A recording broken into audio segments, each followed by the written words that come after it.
हामीले हाम्रो मुख्य माग बिर्सेका छैनौँ। त्यो हो प्रत्यक्ष निर्वाचित कार्यकारी प्रधानमन्त्री। कतिलाई चाहिँ यो सिस्टमबारे चाहिँ के चाहिँ डाउट थियो भन्दाखेरि यो सिस्टमबाट बनेको चाहिँ प्रधानमन्त्री चाहिँ अटोक्रेटिक हुने हो कि त निरङ्कुश हुने हो कि त भनेर डाउट थियो। त्यसलाई हामीले नजरअन्दाज गर्न मिलेन।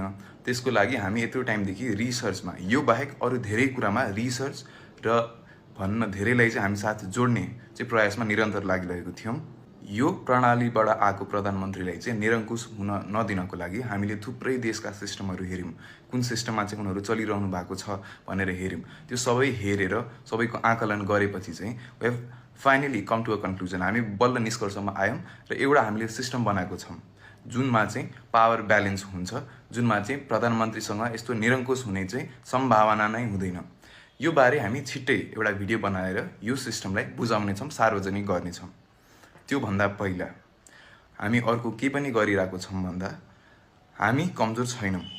हामीसँग धेरै मान्छे जोडिनु भएको छ र छिट्टै हामी एकदम ग्रान्ड शक्ति प्रदर्शन चाहिँ गर्नेवाला छौँ। यो चाहिँ शान्तिपूर्ण हुनेवाला छ। धेरै मान्छेले हाम्रो साथ दिनु हुनेवाला छ। एकदम शान्तिपूर्ण, धेरैजनाले चाहिँ साथ दिनु हुनेवाला छ।